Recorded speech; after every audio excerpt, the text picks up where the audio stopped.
کہ جن کے پیچھے مولا مرتضیٰ نمازیں پڑھتے رہے ان کو یہ ظالم کہیں، ان کو یہ غاصب کہیں، یہ ان کا ہی حوصلہ ہے۔ قیامت کے دن ان کو مولا مرتضیٰ کے سامنے جواب دینا پڑے گا۔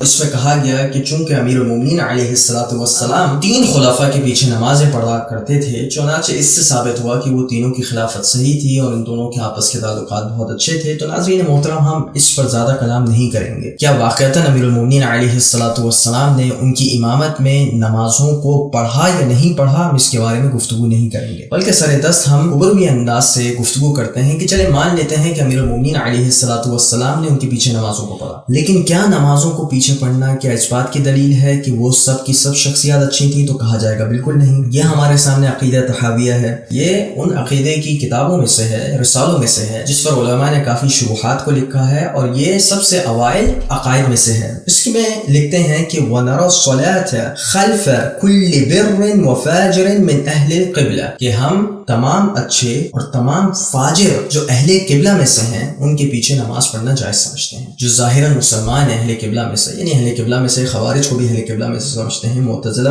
کو بھی اہل قبلہ میں سے سمجھتے ہیں، اس کے باوجود ان کو فاسق سمجھتے ہیں، ان کو بدعقیدہ سمجھتے ہیں، ان کو گمراہ سمجھتے ہیں، لیکن کہتے ہیں کہ اس کے باوجود ہم یہ کہتے ہیں کہ ان کے پیچھے نماز پڑھنا جائز۔ یہ عقیدے کی کتاب ہے، آپ کو اس سے نقل کر رہا ہوں۔ یہ شرح عقائد ہے، علامہ تفتزانی صاحب کی کتاب ہے، اور یہ مدارس میں بھی اہل سنت کے بعض مدارس میں پڑھائی جاتی ہے، صفحہ نمبر 207 ہے۔ کہتے ہیں کہ ہر نیکوکار اور ہر فاجر کے پیچھے نماز پڑھنا جائز ہے، لقولہ علیہ السلام، جیسے کہ رسول اللہ صلی اللہ علیہ وآلہ وسلم سے منقول ہے کہ صلو خلف کل بر وفاجر، کہ ہر نیکوکار اور ہر فاجر کے پیچھے نماز پڑھا کرو۔ اور پھر کہتے ہیں وَلِأَنَّ عُلَمَاءِ الْأُمَّةِ كَانُوا يُصَلُّونَ خَلْفَ الْفَسِقَةِ وَأَهْلِ الْهَوَاءِ وَالْبِدْعِ۔ پھر وہ دلیل دیتے ہیں، یعنی پہلے رسول اللہ کی روایت کو نقل کیا، اور پھر کہتے ہیں کہ علماء امت وہ نمازیں پڑھا کرتے تھے کس کے پیچھے؟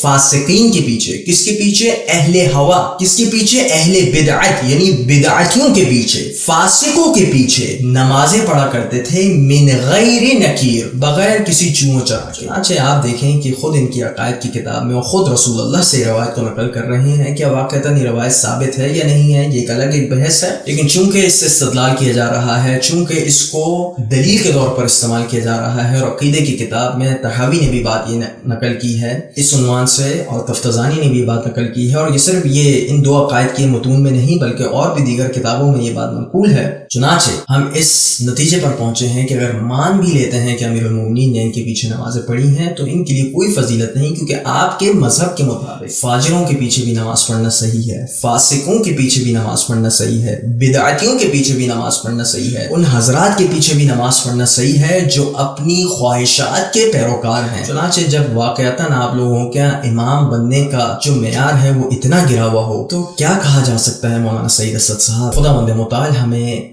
حق پر قائم و دائم رکھے، جو حق پر موجود ہیں، اور جو حق سے بھٹکے ہوئے ہیں خداوند متعال ان کو حق کی راہ دکھائے۔ صلی اللہ علیہ محمد و آلہ الطاہرین۔